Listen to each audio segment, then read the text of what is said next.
Hi, my name is Scott Syphax, and I want to welcome you to SMUD's Sustainable Podcast Series, powered by Department of Sound. Today, we've got two guests, both of whom are committed to building a sustainable future and improving our communities. First, we have Scott Martin, a seasoned utility expert and SMUD's Chief Strategy Officer.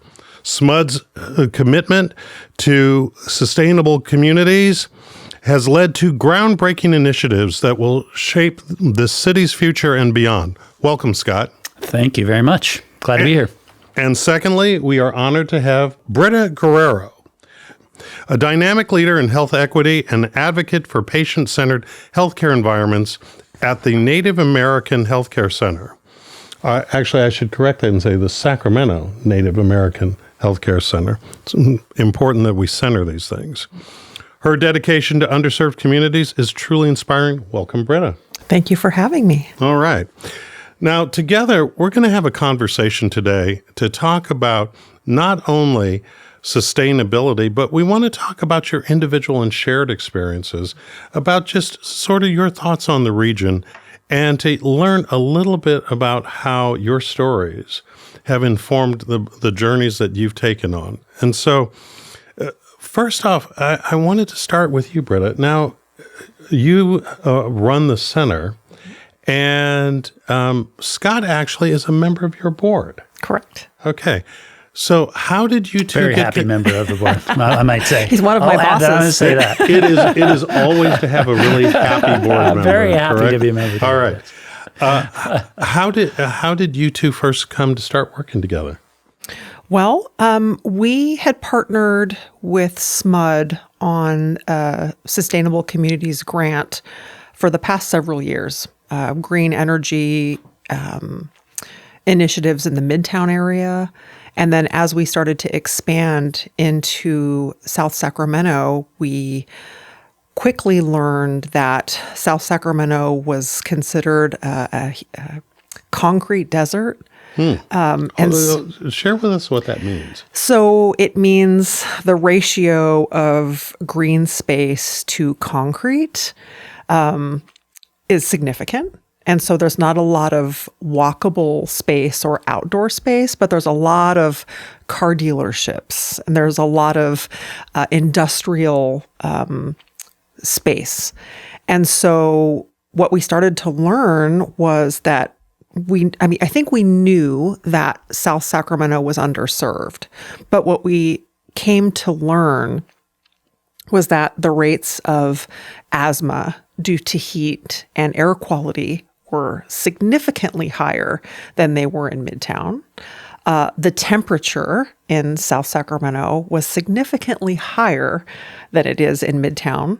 And wait a minute, for real? Yes. Wow. And that has to do with the greenery. And how do we create green space in urban environments? And so really, not only was it about bringing healthcare and health access into an underserved area, but how do we change the landscape of an urban space that is thought of in a way, it's almost like a space that time forgot. Sure. And so coming here, I want to say, almost 20 years ago now,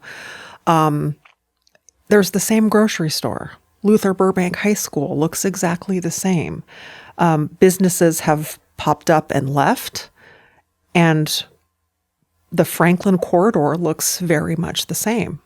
And so there hasn't been a lot of investment, but there are a lot of cultural communities in this space. So how do we change the look and feel to belong to the community? And how do we contribute to that? And so you two got connected up how then through this work? So we worked with our community giving person. I don't remember what the title was. What's Shiloh's title? Yeah, she's our Sustainable Communities Manager. Right. Yeah, she works in that program, kind of heads it up, yeah. Yeah, and she's fantastic, by the way. And she's really been able to kind of plug us in and bring other partners to the table, like the Tree Foundation or Cal Fires. And so we kind of been plugged in with all these kind of non-traditional partners through her. Then she goes, "Oh, well, have you met Scott Martin?" And so our chief program and development officer said, "We've got to, do a meet and greet." And then Scott and I learned a little bit about each other. And then, I'm always looking for ways to get free work out of people.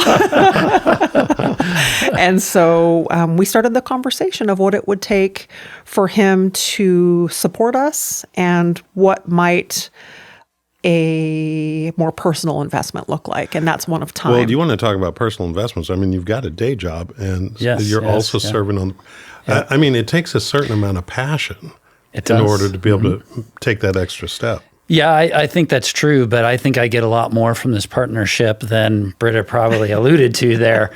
One of the things that it really brings to me is a chance to connect with our community and specifically to the Native community. I'm a member of the Cherokee Nation, and my tribe is back in Oklahoma. And I've spent, decades following my tribe and doing my best to be connected as I can out in California to my tribe. But the reality is it's tough. So this was a great opportunity for me to really start to invest myself in the local Native community and have a chance to really serve the local Native community. It's really interesting that you say that. And I'm just curious, have you always had a strong connection to that part of your background in terms? I would say it's ebbed and flowed over time. I grew up in a divorced family. My single mother raised me until I was 14 years old. Then she passed away, unfortunately. And I ended up with my father, and it's through my father's side that my Native American ancestry comes from. But he was an alcoholic affected by the Vietnam War. So I had a hard time really connecting with him, and it really wasn't until I was able to move out and do a little soul searching, started to really connect more with the land, with nature, with sort of outside spiritual elements of being outside and kind of rejuvenating myself through connection with nature and the land, that I started to really explore more my Native ancestry. And I think that's more where I started to connect. And I started to, think about how can I, in California, knowing that my tribe was back in Oklahoma, how can I really connect here? And that's really where I think Britta and the Sacramento Native American Health Center and sort of my own personal motivations and desires kind of started to connect was right there. Yeah. Mm-hmm. Britta, what about your experience as a person of Native American ancestry? Did you have that same ebb and flow, or did you just have one unending connection your entire life? No, I think I have a very urban experience. And so I grew up off the reservation. I am a member of the San Carlos Apache tribe. And I I think like most Native people, we have a very traditional way of knowing. I think we have some inherent values that are part of our genetic makeup. And so you're always searching for connection. I think I've always had a community connection, but I don't think you know what your purpose is or what your gifts are and how you'll use them. I have an English degree, and I thought I was going to be a teacher. And I very quickly learned that I needed more of a nonprofit purpose. Like I wanted to be part of a greater good or part of a larger solution. And not that being a teacher is not a solution. It just wasn't the one that fit for me. And so I very quickly got involved in reproductive health care and aligned with the Planned Parenthood mission. And really that was about connecting under-resourced folks to resources so that they could improve their status of their families, so they could improve their household budget, that they could improve their overall stability, and look for ways to help families tap into their strengths other than always looking at things from a deficit-based perspective. And that aligned with my core values. So I thought, I utilized all these services as the child of a single parent in an urban environment, being a low-income person. I felt like if I can be successful, or if I can overcome odds, or I can be quote unquote resilient, then other folks should have that same opportunity. And so I think that's really what the Native experience is about. It's not about personal responsibility and how can I do better, but how can we do better and come from a place of more collective responsibility to leave things better than you found them. And I think that is applicable to a lot of different areas of healthcare and community and connection and culture. I think that's something that we share as well. I grew up, as I mentioned, as a single parent family, again, low income, similar to Britta's circumstances. And I think that's exactly something that really connected me too, as well, to my Native heritage was, you read, or I heard, and I knew of many stories in my family history that were stories of courage, stories of resiliency, of community, that really resonated with me when I was younger. And it really drove me to be better, to be that resilient person that I saw in my heritage and in my family in the past. And so, it was really something that helped me to overcome a lot of the challenges and trials of growing up in a single parent home. And that was one of the things that, again, I saw in Sacramento Native American Health Center was this resiliency, this courage, this boldness, this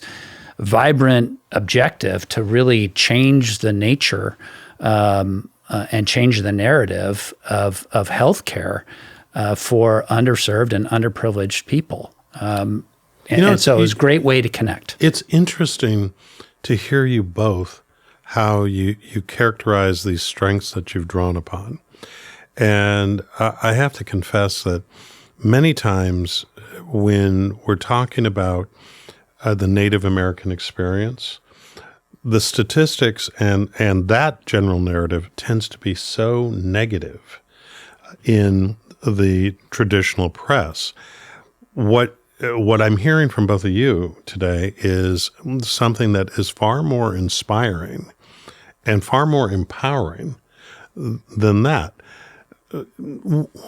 What do you think is the reason, if you'll accept my premise, what do you think is the reason that we don't hear more about that resiliency, more about that achieving over circumstances and obstacles, and connecting it to your words, Britta, and doing so not only for self, but really the broader dimension of community? Any thoughts on that? I mean, I have a lot of thoughts on that. That's a wide range. There's a lot to unpack, I think, in that question.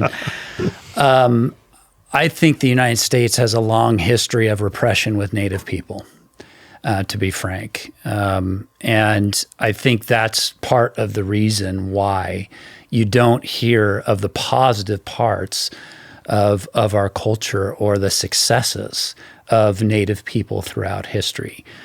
Quite frankly, the United States spent a lot of time destroying Native populations, sidelining Native populations, repressing Native populations. And so I think that has been a common narrative. I mean, in just the last 5 to 10 years, I've seen a noticeable shift in that narrative. A significant shift. How so? Describe it for us. Well, for instance, the fact that we now have a Native American Heritage Month that people actually celebrate and recognize. The fact that the President of the United States is willing to stand up and say, I recognize the Native and Indigenous peoples and their contributions to our country, is a significant cultural step forward. We still have a long way to go. Just one simple example, the Cherokee still have, under a treaty that was signed nearly 150 years ago, deserve to have a member of Congress that has still been not seated. Really? Yes. And so we still have a ways to go, right? Mm-hmm. But I choose to look, and I taught my family and my kids to look at the positives that came from tragedy. I had number of ancestors who were on the Trail of Tears, one who passed away on his way to their new home in Oklahoma. And I choose to see resiliency in that. I choose to not see tragedy. I choose to see courage in that for his son and his grandson, who is my third great grandfather. I choose to see they moved to a new world, a new place, established a new family in the midst of a frontier, overcame many obstacles, and eventually my family came from that. That's courage. Now I see why you chose him as a board member. What about from your perspective? Well, I mean, I don't think there is a lot of Native representation in the media. And I think there's a saying, and I'm going to say it wrong because I always use the figures of speech incorrectly. But I think it's until the lion learns to write, the story will always glorify the hunter. And we've never been able to tell our own stories. It's always through the dominant society lens or the Western world lens. And so poverty porn and all this tragedy is what sells. And I think people think of Native people from a historical perspective, not a living, thriving culture in people today who are still here. And so they're really looking for these outdated definitions of who we are instead of allowing us to define ourselves. And I think, just recently we've started to see the Native story as told by Native people, produced by Native people, TV shows, movies that have been... There's a recent movie that was out. Now, it's not a Native American artist that's telling the story, Killers of the Flower Moon. Correct.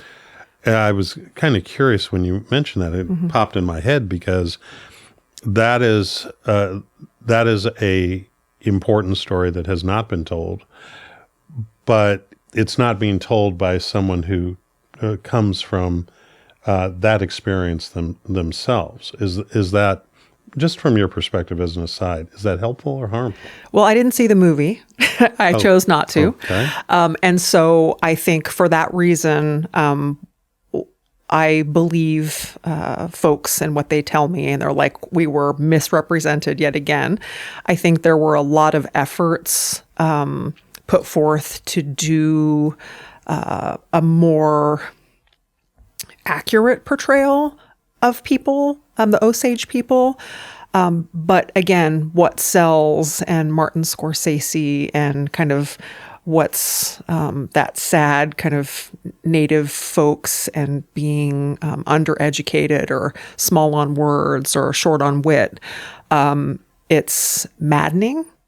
It's embarrassing. I still feel like it's another level of, oh, those poor Native people, when that is absolutely inaccurate and untrue. So I think the Osage people, and what I've read, were not super excited with how it turned out.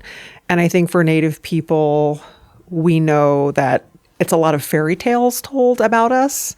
And I always say not about us without us, and it just kind of continues. So we've started to see TV shows now that are directed and produced by Native people. And so I think that, awards have been given out for reservation dogs and for Frybread Face and Me. We've started to see people tell their stories and how much beauty is included. And it's not that same old tragic tale that's been told. And here in Sacramento, how wonderful it is to be surrounded by 7 local tribes and to be recognized as an urban Native center that's thriving with Indigenous people. It's just that we seem to be invisible because people expect us to show up like I feathered and leathered, and I come to work in a business. Say that again. Feathered and leathered? Yes. Okay, I've never heard that term before.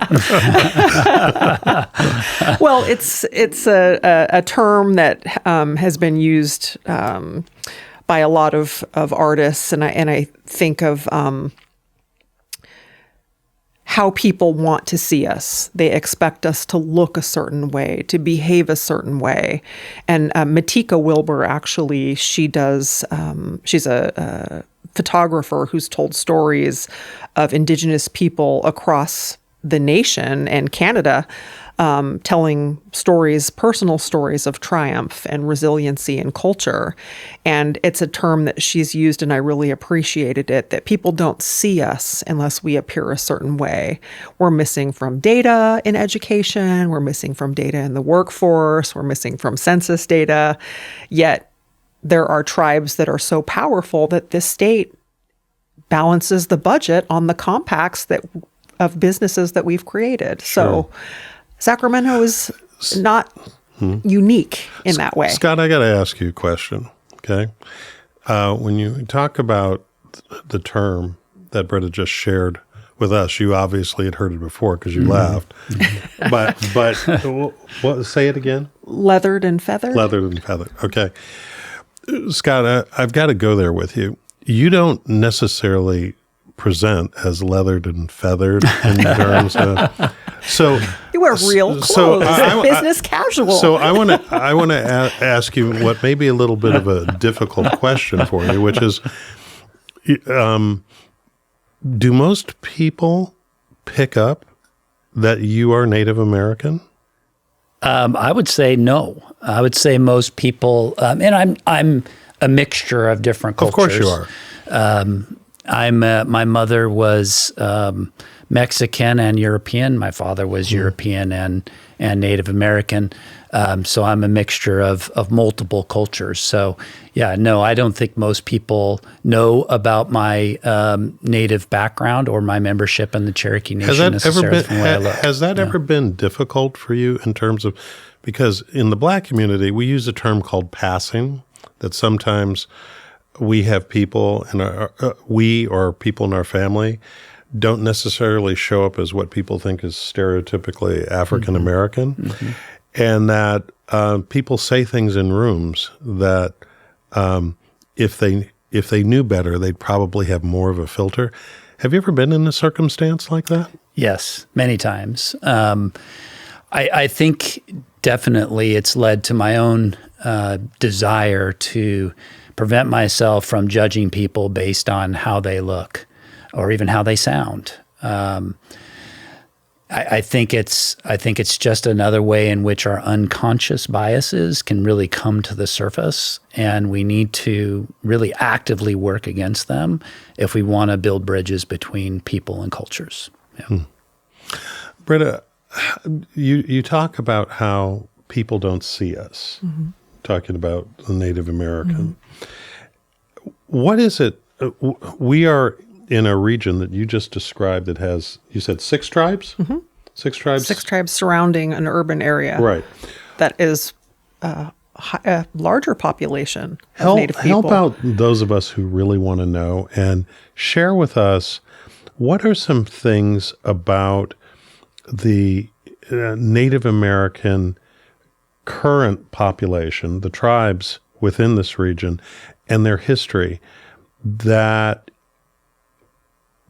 the rest of us really should know and appreciate that we probably don't? Well, it's not by accident that California was the last to be occupied.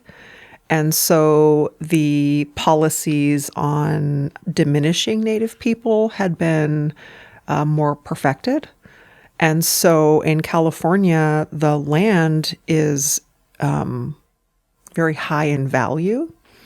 And so the other states that signed treaties giving Native people back reservation land, although it wasn't always the most desirable space, was not something the government wanted to continue here in California. So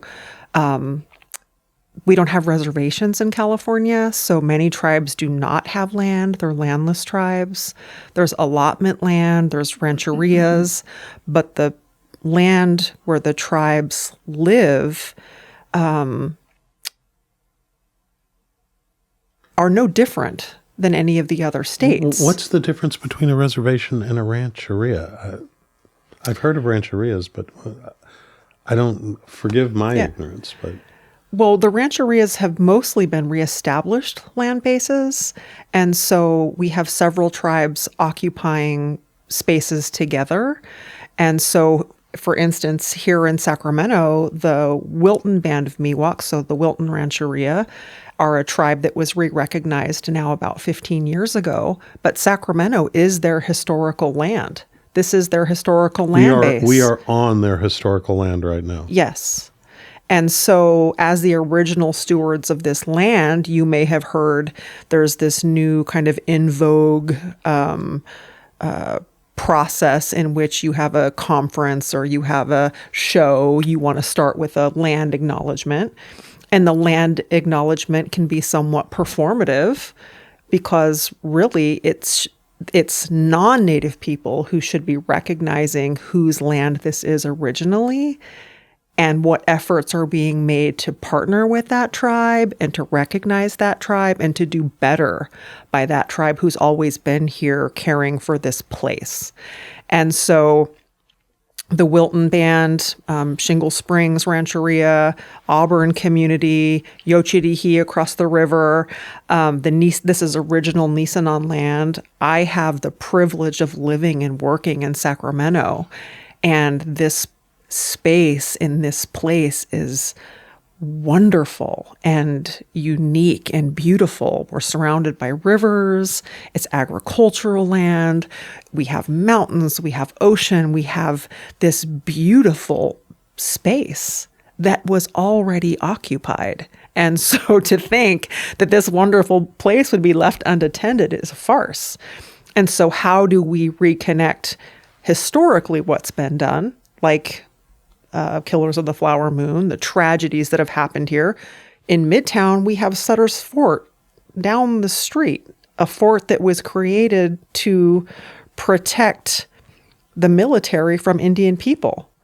And so here we are in Sacramento and Sutter's Fort, a place where the Wilton tribal members, where Nisenan people were murdered and killed, and we haven't acknowledged that. How did that fort come to be? Where did the people who lived here go? And now, as they're coming back stronger and more resilient and creating their own businesses, now we're finally welcome to the table. It begs a question, and I'd like both of you to get in on this, which is this. I've seen these dedications and acknowledgments of entities saying we are on Native American land that was once lived on and housed, is lived on. And I've heard some cynics say, well, that's great, but isn't that just sort of re-wounding the people who had their land taken from them? And it really doesn't deal with the predicate of the resources that also were taken away from them. So what good is it? Well, I think acknowledging whose land you're on is pretty important, but that's just the first step. So you acknowledge whose land this is, and then what? What are the next things you're going to do to right wrongs that have been done? Okay. But also, I mean, I believe in reparations. I think that land should be given back to Native people. I think a lot has to happen and a lot has to change, but we can't really move forward in a good way without acknowledging the damage that's been done. And I think a lot of communities have suffered. I'm not saying we've suffered more or they've suffered more, or... It's not the oppression Olympics, in other words. Certainly isn't. Okay. But there are some things that need to be corrected. And I would agree that I think a land acknowledgement statement is really an initial step forward, right? It's not the best or perfect step. It's not probably the final step, but it's an initial acknowledgement of Native people that have been here for thousands of years and are still here, right? And still matter. And, you know, quite frankly, again, I'll repeat what I said earlier. I think the United States has a long history of repressing Native people and repressing that memory of them at all. Really trying to erase the existence of their culture. And so just doing a land acknowledgement statement is a first step in saying, hey, I see you. I know you're here. I know you matter. Again, is it the final step? I don't think so. But That's very well said. And so I want to connect that now into the broader discussion, which is this. What role, given all that you both have shared, can an organization like SMUD play in addressing some of those fundamental issues, both real and value-based? And one could argue that value-based issues are real issues, in trying not only to right wrongs, but to go back to something you said very early, Britta, which is to leave this world a bit of a better place than how we found it. Yeah, absolutely. I think that's one of the reasons why we founded what we call our Sustainable Communities program a number of years ago, was with the intent to try and address some of these societal challenges that the Sacramento region faces. We have some of the poorest air quality in the nation. We have some of the worst childhood asthma rates in the country. We have a lot of poverty. We have a lack of education. We have a lack of job opportunities in a lot of our communities.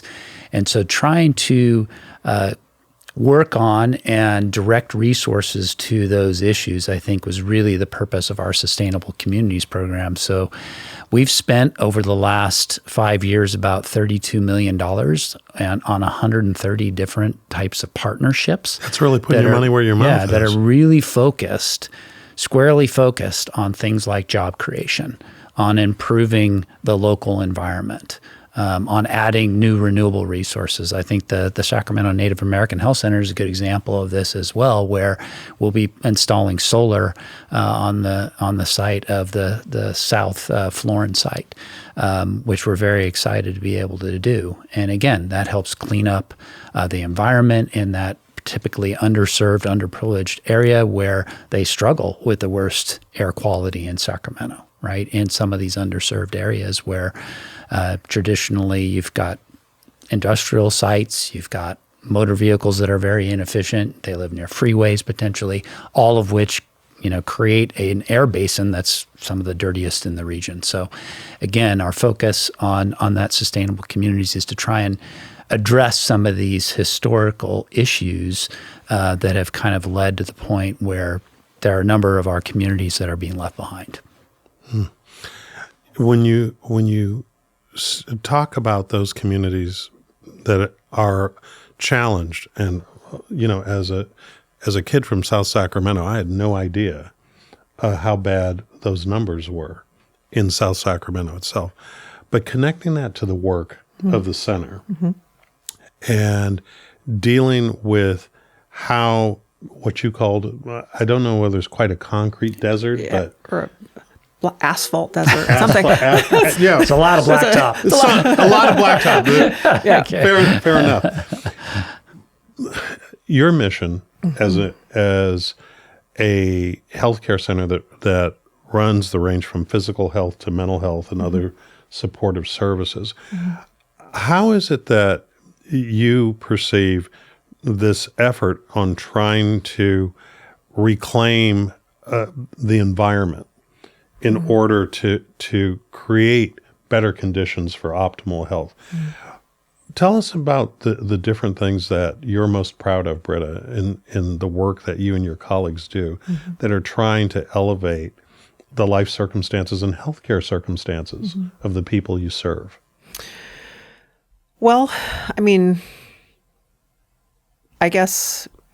located in Midtown at 20th and J Street, a stone's throw from the Capitol, where legislation is happening that has been historically oppressive to communities of color. I feel like we're close enough by to hold people accountable. I think we have a huge mural, we have a huge presence on J Street, we are visible, and it starts with visibility. And I think something that Scott shared with SMUD's unique perspective is that they bring an opportunity for education, just like what we're doing right now.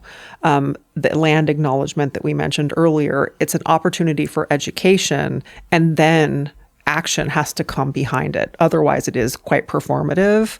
And it's a shame that there aren't as many funding opportunities from private business or other sectors that are investing in Sacramento and underserved communities in the same way that SMUD is.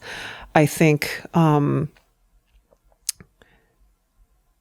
part of what we do through providing healthcare, so primary care, comprehensive dental, behavioral health, psychiatry, larger community-based prevention programs. We have a lot of different specialty cares. We have partnerships with Sutter and UC Davis to teach our future physicians through residency programs, and still do all of that from a cultural perspective. And so what we know is what we do works. And I think people are trying to understand how a more holistic approach to healthcare is working in communities that have been historically underserved and disenfranchised, and how they can replicate it, and not quite being able to do the delivery system in the same way that we do, because we're very focused on caring for our own and knowing that high tides rise all ships or raises all ships or whatever that is. I'm going to say these wrong every time. But knowing that as Native people have always done, we care for the greater community. And that isn't done solely by us. It's done through partnership, collaboration, community engagement, doing what we know we do well and bringing others to the table for social services or food support or utilities support. How do we create and strengthen and build families through resources that have historically kind of gone untapped? A lot of these services are available, but navigating those systems is extremely difficult. I feel like, gosh, I have all these resources. I can use sick time. I have access to the internet. I have a car that works. I can read, and I still have trouble navigating some of these systems. Healthcare benefits are extremely complex, and we expect people to be able to navigate systems quickly and easily, and it's just a farce. Have you ever had an experience where it is that one of your patients or someone who's interacted with the center itself has had that exactly the sort of problem you're describing, mm-hmm. and how the work of your colleagues has been able to kind of either unblock that barrier or take people in a better direction?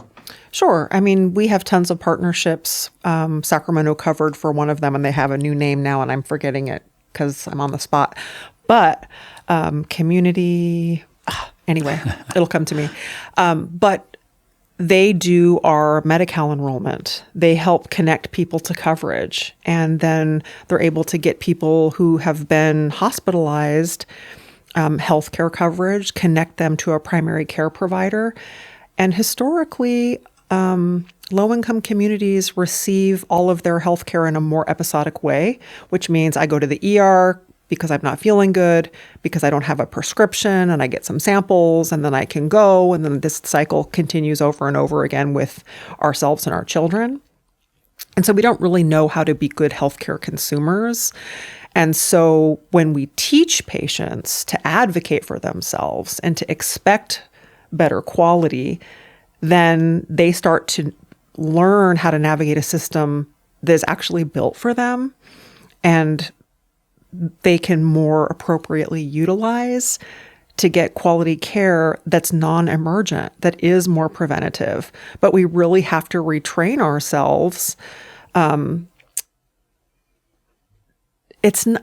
hear often in low-income communities, especially communities of color, and more astoundingly in the Native community, that not if I get diabetes, but when I get it.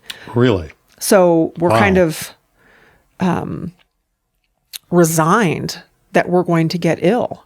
Mm-hmm. And so how do we start thinking about taking care of ourselves and making better choices and not doing what we have always done, expecting different results. And so we need to be educated. We need to be exposed. We need to be given more opportunities. And we only do that through exposure. And these types of partnerships create that. Well, it's interesting because the words that you use, like episodic, one of the things, and the word performative, as a matter of fact, one of the things that corporate America, and I'm now putting a label on SMUD, okay, big entity, right? Sure. Is they tend to step in and step out of issues. And you've been working in this field for SMUD for how many years now? Almost 25. Almost 25. Yes.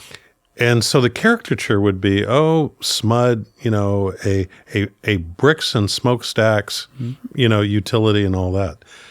But that does not sound performative, and that does not sound episodic. Where does that drive over that many years come from in terms of that consistency on building on this message and these activities? Yeah. So, I mean, first off, SMUD is not a typical corporation, right? We're not a for-profit entity like some of the other utilities you might have experience with in the state or elsewhere. We won't mention any names. Yeah, that's right. Not trying to mention any names. We might be familiar with some, though. Heard of one or two. Yeah, heard of one or two. So we are not-for-profit. We have a 7-member elected board. That means we care about and respond to our community. Our customers are our owners. So we are wholly focused on them. Our services, everything we do, our approach to zero carbon, our sustainable communities program, everything that we are trying to achieve as a utility is really all about our customers and supporting our communities and raising our communities and supporting and helping them to But grow. see, this is where I see this connection between what Britta does every day in the healthcare environment and connecting that to the built environment and energy future. And so, this kind of cross-connectivity, it's not necessarily intuitive at first, but it does seem like you all have spent a lot of time trying to build bridges with organizations like Britta's in order to start to move along that path. I got to ask you, if SMUD is successful in its initiative on sustainable communities and some of the other things you're doing on the in the other aspects of SMUD, how will life be different for the people that Britta serves every day and the community at large, say in 2030, 2040? I think it's going to be dramatically different. I think healthcare outcomes will hopefully be much improved with all the investments that we're making in a zero carbon future. We have a goal to get to absolutely zero carbon by 2030. It's not very far distant. It's very, very aggressive, but that means we're making a lot of local investments in a lot of new renewables, as well as other technologies to help us get there. We're also supporting and partnering to ensure we're transitioning transportation away from gasoline vehicles over to electric vehicles or hydrogen vehicles, which are far, far cleaner. And if you look at the overall pollution profile of the region, a huge amount of pollution is coming from vehicles. So if you're able to clean up those vehicles and really substantially reduce that pollution, you have a significant impact on things like hopefully child asthma rates and air quality within the region. So we are making significant investments by 2030. We hope to make a big improvement in our air quality and a significant dent in our carbon production, so that we can really make a significant step toward that zero carbon future.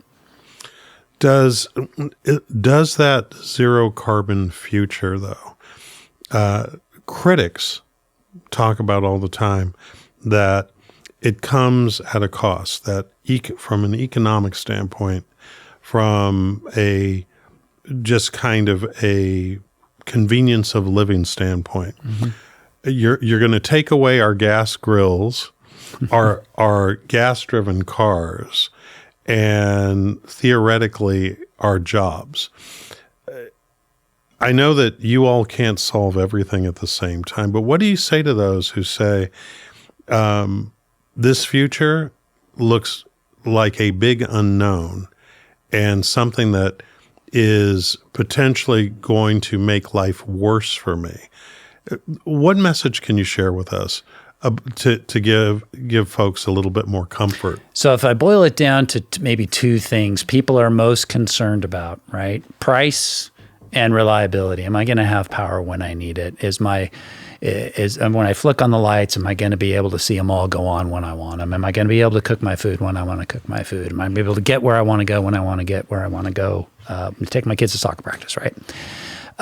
Those are the things that people are worried about. And if I can say to people, our two guardrails to zero carbon are exactly that: reliable power, making sure you have reliable power, and making sure it's affordable. Those are the two key guardrails. We're not going to pursue zero carbon if we can't stay within those guardrails. It's mission critical to us. We know our customers care about that, and that's what we intend to deliver. So, and then I would ask a follow-up question to people, look, if we can keep it reliable and we can keep it affordable, why would we not want zero carbon? Wouldn't it make logical sense? Wouldn't it improve your life if we can get to zero carbon in the lives of our community while we do it affordably and while we do it reliably? Absolutely. So I don't think anybody would debate that. So I think as long as we stay within our guardrails, we're doing what the community wants us to do in terms of marching toward that zero carbon objective. I would also go back to what you said, where it seems like this is not a predictable partnership between energy and healthcare. But I think the most significant indicator of health status is the built environment and zip code where you live. And there has not been a lot of infrastructure or investment in South Sacramento. And so what we see are more disease, lack of access to healthy foods, lack of walkable space, a hotter environment. All of these are indicators of an individual's health status. And without changes and investment in these communities, an individual's health is affected. And so I think it makes us perfect partners. And I think when we think in terms of, well, how do these two things go together? It's a more Western world view that they don't. We compartmentalize health and the physical environment and energy and all of these different places as they don't all directly affect an individual. And they all absolutely do. And so I think it is short-sighted that we don't see how things are all connected. Interconnected. And it's, there are a lot of opportunities for change. And I think the goal is to put me out of a job, to put Scott out of a job. We want our people healthy. We want energy to be efficient. And I think that's the goal. So, I mean, I don't think we're afraid of how is this going to affect me or how am I going to get my kids to soccer practice. I think it really is about how do we make ourselves unnecessary? And we have to be part of ushering towards that goal.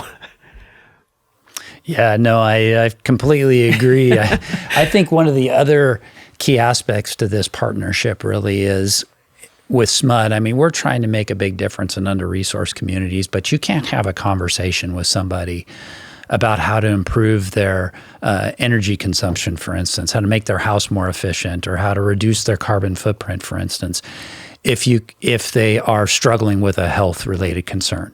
Sure. I mean, you're just not going to get anywhere. And it's the same thing with a job-related concern or other aspects of people's lives.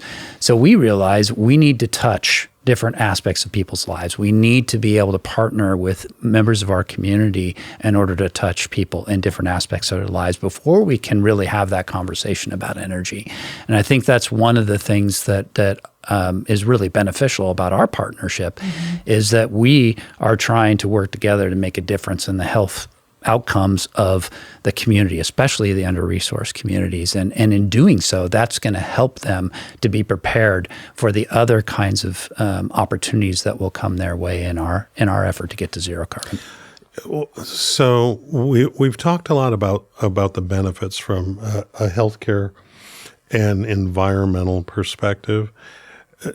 Give us a sense, though, one of the things that does happen when we talk about interconnectedness, and how all these things relate together, is how economics plays into that. Because when you change sort of the incentive systems and the delivery systems and all that, there tend to be winners and losers.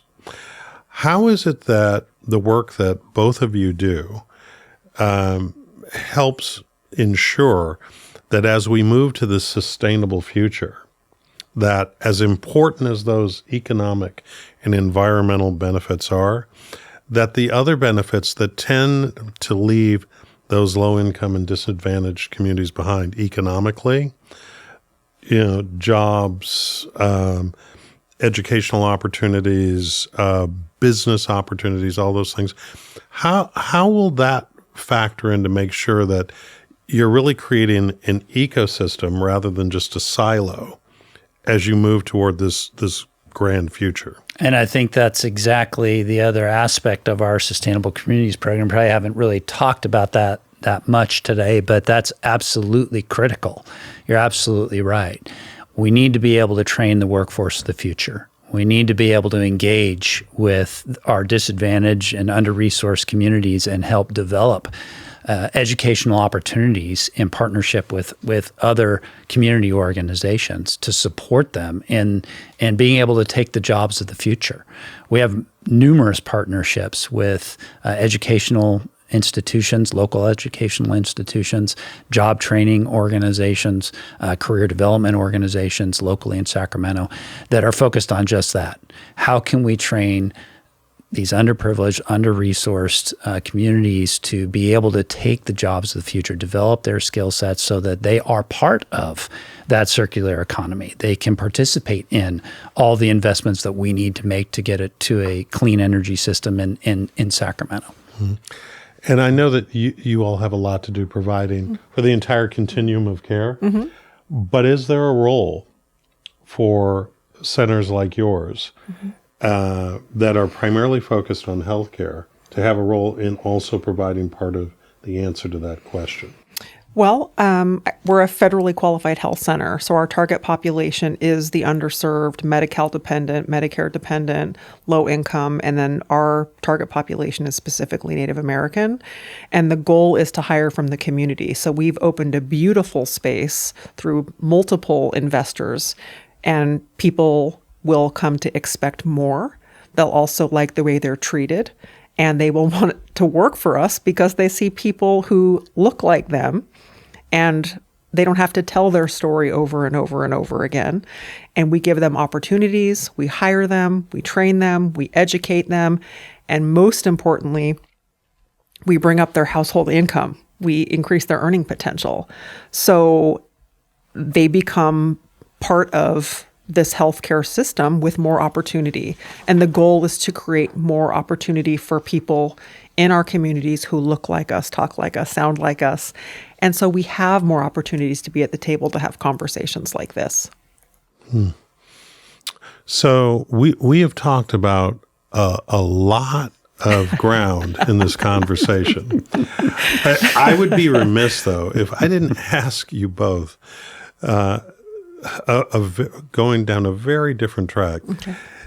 You're obviously both very invested in this community. What is it? There's always this talk about leaving California because we have so many challenges and issues. What is it that you love about California and love about this region in particular that keeps you here? My gosh, what don't I love about California? It's expensive to live here. I agree with that. And so the opportunities for making higher salaries is important, especially in communities of color.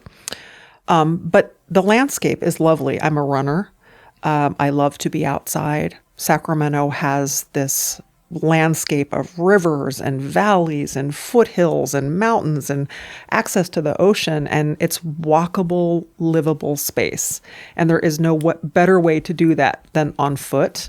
And so I think I value my outside time. California gives me the ability to be outside almost 9 months of the year. And then being a runner also, I like to eat. And you're rumor has it you're training for something right now?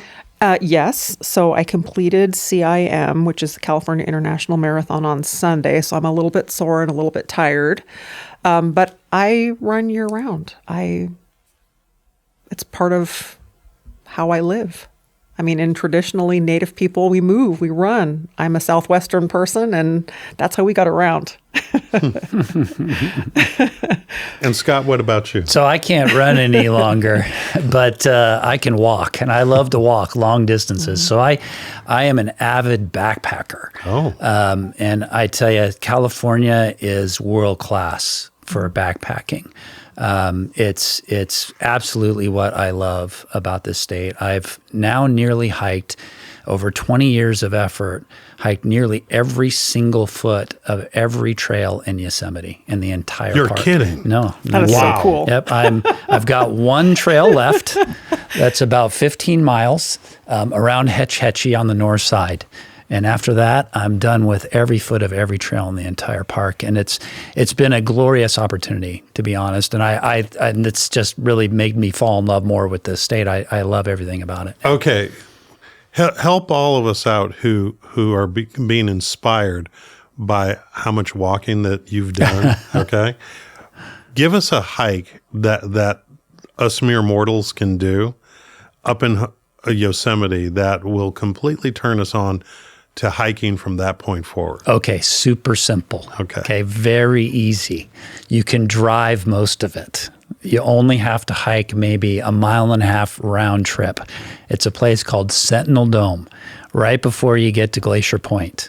Okay, so drive up like you're going to Glacier Point in Yosemite, and you'll see Sentinel Dome trailhead off to the left, park, walk out the Sentinel Dome up to the top of it. You'll get one of the best views you've ever had in your entire lifetime, and you'll say to yourselves, why don't I do this more? Okay. And we're going to come to you to close us out. Okay. Britta, give us, if we wanted to go on a run, a run to renew us, a run to inspire us, where are you going to take us? First, I would say get outside and walk around your neighborhood. Get outside, get your hands in the dirt, get your feet on the ground, get outside, number one, first and foremost. And then if you have the privilege to be anywhere on this American River Bike Trail, you should take it. It is extraordinary, from Folsom all the way down to Old Sacramento and back around to Cal Expo. I mean, you can go 40 plus miles in a day. And so you have to think, like, I have access to all of this safe, walkable, runnable, bikeable space.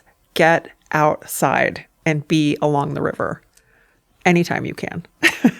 And folks, you heard it here, and from two experts on the subject. So let's all get on our shoes and right now maybe put on a sweater or two, but let's get out there. Yeah. Get outside. Yep, absolutely.